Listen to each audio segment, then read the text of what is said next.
Quantos anos eu tenho mesmo? O ano é 2023 e a gente tá aqui sofrendo por causa de Blink-182?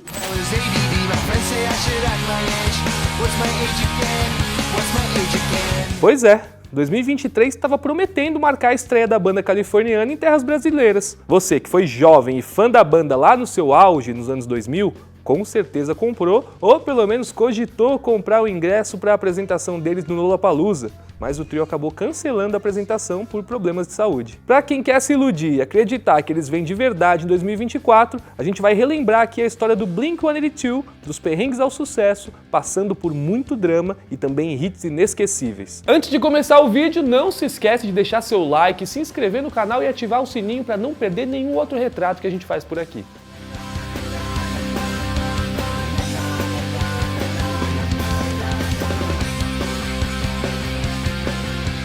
Mark Hoppus na voz e no baixo, Tom DeLonge na voz e na guitarra e Scott Raynor na bateria. Pois é, meus amigos, apesar do Blink-182 ter a cara de Mark, Tom e Travis, a formação da banda nem sempre foi como o mundo conheceu e se tornou fã. Tudo começou em 1991, quando Tom conheceu o Scott no ensino médio e os dois se tornaram amigos por causa de uma paixão em comum: a música. Eles queriam formar uma banda, mas precisavam de uma terceira pessoa no baixo, algo que foi resolvido por uma amiga da dupla, Ann Hoppus. Ela tinha um irmão que tinha acabado de chegar na cidade de San Diego e queria fazer parte de uma banda, e fez a ponte entre eles. Só que assim, na verdade, o Mark Hoppus queria tanto fazer parte de um grupo musical que ele achou que a sua audição para Blink, nome inicial, o escolhido pelo Tom e pelo Scott, não foi o suficiente. Então, para impressionar a dupla e para mostrar uma atitude punk rock, o Mark achou uma boa ideia escalar um poste perto da casa do Tom, onde eles estavam ensaiando. Abre aspas. Eu não sei porque eu achei que aquilo seria radical. Eu sabia subir, mas eu não sabia descer. Então eu achei que podia simplesmente pular de volta.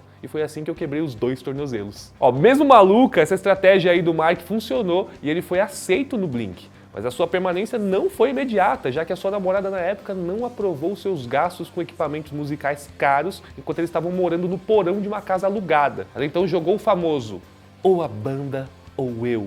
E aí o Mike se afastou por um tempo. Mas a música era sua verdadeira paixão e ele acabou terminando com a moça quando soube que o Tom e o Scott estavam se preparando para gravar uma demo, né? Aquela famosa fita independente que podia levar a banda a ser reconhecida por gravadoras e até a levantar uma pequena quantidade de fãs. E assim nasceu a Fly Swatter, a primeira demo da banda, gravada em 1993, diretamente do quarto adolescente de Scott, que resultou em uma combinação de músicas originais e covers de banda punk, com um chiado bem ruim de um gravador emprestado. O resultado do primeiro trabalho do Blink, contudo, foi suficiente para garantir alguns shows pequenos e um contrato com uma gravadora pequena local, chamada Cargo Music.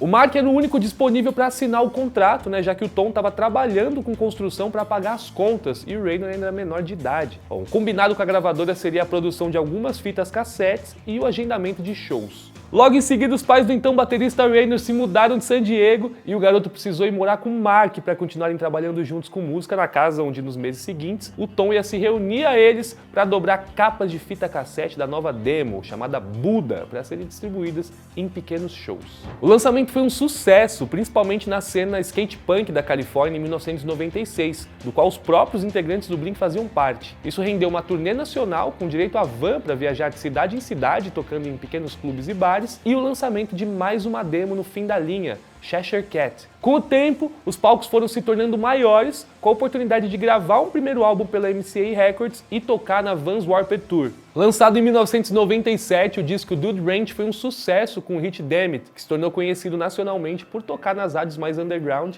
e era o mais pedido nos shows.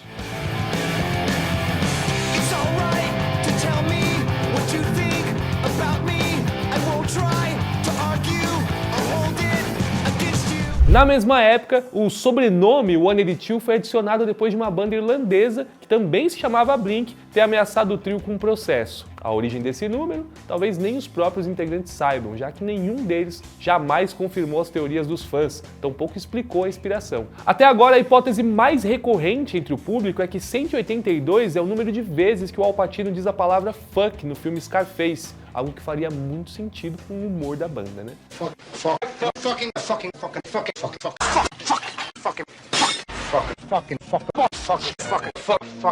Bom, só que a única certeza até agora é com relação à intenção que a banda tinha com relação à pronúncia da numeração. Em 2011, o Tom explicou em uma conversa no Twitter com o apresentador James Corden que o 182 devia ser pronunciado 182, numa tradução bem livre, Blink 182, ao invés de 182. Outra incerteza na carreira do Blink, agora 182, era o motivo da saída do Raynor, que aconteceu um ano depois do lançamento do Dude Ranch. Alguns dizem que a banda demitiu o cara por causa de abuso de álcool, e outros acreditam que o baterista saiu por vontade própria para terminar a faculdade, ou ainda o crescimento da banda não agradou e ele teria preferido ficar no underground. O fato é que um belo dia o Raynor não apareceu para um show e o jeito foi bater nos camarins e nas vans das bandas presentes. Assim, de uma maneira bem aleatória, o Mark e o Tom encontraram um baterista que ia tocar no mesmo dia com a sua então banda, The Aquabats, e que foi capaz de aprender todo o setlist da Blink 1 hora antes de começar o show. Bom, e aqui vai a primeira e raríssima gravação da primeira vez que o Blink se apresentou com o Mark na voz e no baixo,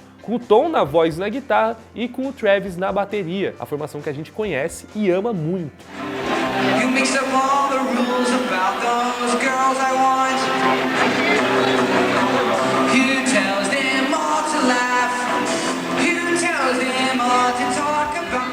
Depois da entrada de supetão, o Travis precisou escolher entre a antiga banda e a Blink-182. Ele, que não é bobo nem nada, foi para a banda que estava começando a fazer sucesso na rádio e que tinha um contrato para um novo álbum. E o Travis logo entrou no humor da banda e ficou pelado com seus amigos pro clipe What's My Age Again, do terceiro álbum, Enemy of the State, de 1999, aquele que a capa se tornou um símbolo da cultura pop, sabe? A arte da capa apresenta a estrela pornô Janine Lindmulder, vestida com um uniforme de enfermeira e uma luva cirúrgica. Ela depois retorna ao papel junto com a banda pro clipe de What's My Age Again.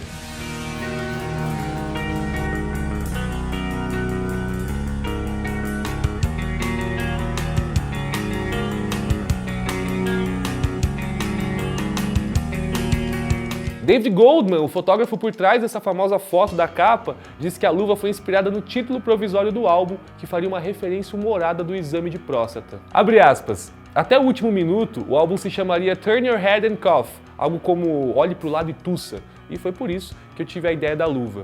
Obviamente, um enema não é algo que lembra luvas. Independentemente do título, o grupo já imaginava uma enfermeira na capa. A primeira ideia era ter a personagem usando um chapéu, que seria parte do seu suposto uniforme, e que traria uma cruz vermelha bordada, mas a própria cruz vermelha impediu a banda de seguir com a ideia, porque eles não tinham nenhuma conexão com serviços de saúde. Levaram a piada muito a sério, né, meus amigos? O grupo atendeu o pedido, mas não sem deixar uma piadinha do Mark no ar. Abre aspas. Mas eu já troquei um band-aid, ele tentou argumentar. Mas a tacada de mestre do Blink, aquele que ia lançar a banda pro mundo inteiro, foi em The All the Small Things, que ganhou um clipe com um trio imitando boy bands famosas da época, como o Backstreet Boys e o NSYNC. A banda deu um show de comédia debochando de suas músicas românticas dos grupos amados pelas adolescentes da época. Só quem viveu sabe, né, minha gente? All the small things, true care, truth brings. Com 15 milhões de cópias de discos vendidas no mundo e clipes muito irreverentes, era impossível não notar o Blink. Só que a banda não parecia ter agradado os veteranos do cenário punk rock. O vocalista do Nine Inch Nails, Trent Reznor, disse que a banda era tão dependente da MTV para fazer sucesso que precisava abaixar as calças para apresentar um novo vídeo. Já o John Lydon, do Sex Pistols, descreveu a banda como um bando de garotos bobos, uma imitação de um ato de comédia. Mas o Mark fez questão de dizer que o Blink não ligava para as críticas na época e até respondeu: "Dane-se os críticos, as únicas pessoas de quem me importa em obter respeito é a molecada. Ser visto como uma banda de piadas é muito melhor do que ser visto como uma banda de arte ou uma banda pesada. Eu respeito bandas que usam sua música para apresentar uma mensagem para melhorar o mundo, mas esse não é o nosso papel. Nosso papel é subir no palco e se divertir." Mas nem tudo no Blink era piada e diversão. O álbum seguinte da banda, Take Off Your Pants and Jacket, lançado em 2001, teve os sucessos muito engraçadinhos First Date e The Rock Show,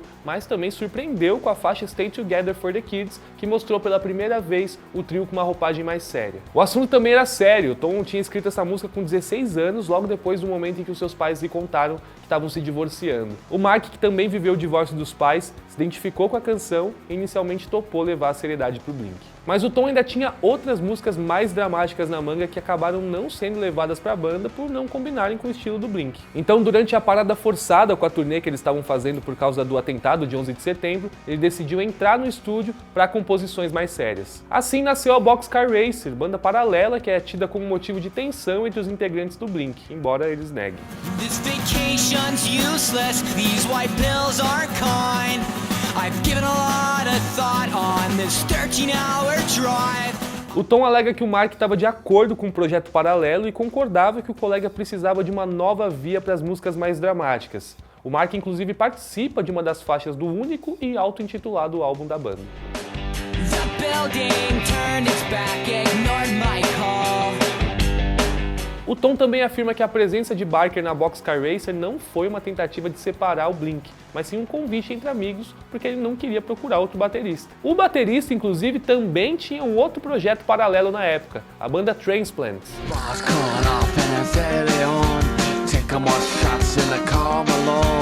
A atividade do Boxcar Racer foram encerradas em 2003. Os Transplants continuaram mais no underground e um pouco depois o Blink voltou com uma pegada diferente, demonstrando que as influências dos membros tinham mudado ao longo dos anos. I learned so much from that.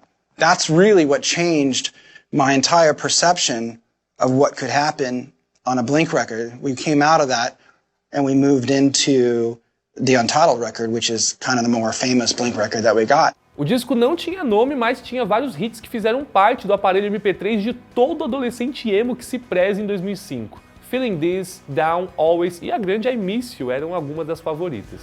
Hello there, the angel from my nightmare, the shadow in the background of the morgue. Segundo Travis, a banda optou por não nomear o disco porque queria apresentar uma nova fase, um Blink completamente diferente. No fim daquele ano, o logo sorridente do álbum reapareceu pintado de preto na edição Greatest Hits, que reuniu os maiores sucessos da banda, iniciando um clima de despedida.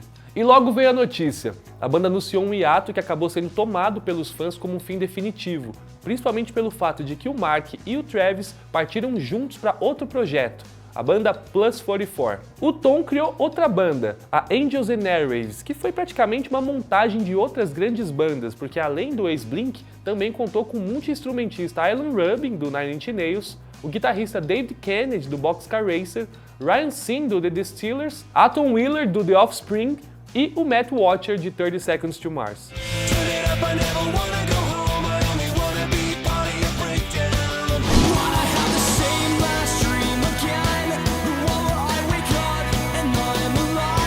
Depois que os trabalhos de ambas as bandas começaram a evaporar dos palcos e do noticiário, o Travis passou a se dedicar mais à parte de produção e negócios na música, o Mark se tornou mais envolvido com a sua família e o Tom passou a ser conhecido em uma comunidade um tanto quanto diferente do que ele estava acostumado. Apesar de ter flertado com a ufologia quando ele compôs junto com o Mark a música Aliens Exist, do álbum Animal of the States, em 99, o interesse do Tom sobre ufologia tomou força quando ele resolveu virar um pesquisador. Com o tempo ele acabou ficando respeitado na área e chegou a fundar uma pequena empresa dedicada à pesquisa científica de fenômenos aéreos inexplicáveis, como por exemplo os OVNIs. Por muitos anos a sensação era que só algo muito grande ia reunir o grupo de novo, mas também não precisava ser a tragédia que se seguiu. Em 2008, o Travis estava voando de Columbia, Carolina do Sul, para Los Angeles no avião particular com seu assistente, Chris Baker, o segurança, Charles X. Steele, e seu melhor amigo, Adam D.J.M. Goldstein, além também dos pilotos James Bland e Sarah Lemon, quando a aeronave sofreu uma emergência durante a decolagem e caiu. Somente o Travis e o DJM sobreviveram porque eles escaparam antes que o avião colidisse com o chão, abrindo a porta de emergência e deslizando pela asa. No entanto, as roupas do baterista se incendiaram por causa do combustível vazado e o DJM usou a própria camiseta para apagar o fogo que envolvia o amigo. Abre aspas. Se ele não tivesse feito aquilo, eu provavelmente não teria mais os meus pés ou as minhas pernas. O Travis e o DJM tiveram traumas físicos e psicológicos e um ano depois do acidente, o DJM morreu por causa do abuso de substâncias químicas. Tudo isso fez com que o Travis deixasse de viajar de avião por muitos anos, indo a compromissos e shows sempre de carro. Foi assim que ele se reuniu com o Tom e com o Mark no Grammy de 2009, onde o Blink apresentou uma categoria e concedeu entrevistas dizendo que estavam de volta à ativa, algo que os fãs só especularam porque o Mark sempre escrevia escrevia no seu blog que os três estavam se falando novamente desde o acidente do Travis.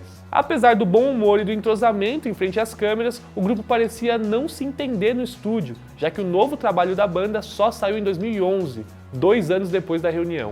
Nesse tempo de gravações, a banda até precisou cancelar uma turnê na Europa, que tinha sido marcada quando todo mundo achava que o disco sairia no prazo estipulado, em 2009 ou no máximo 2010. The Neighborhood é como foi batizado o disco de retorno do grupo, que compôs todas as músicas entre eles, sem interferência de produtores musicais. E apesar de bem recebido, o trabalho não foi tão expressivo quanto o anterior.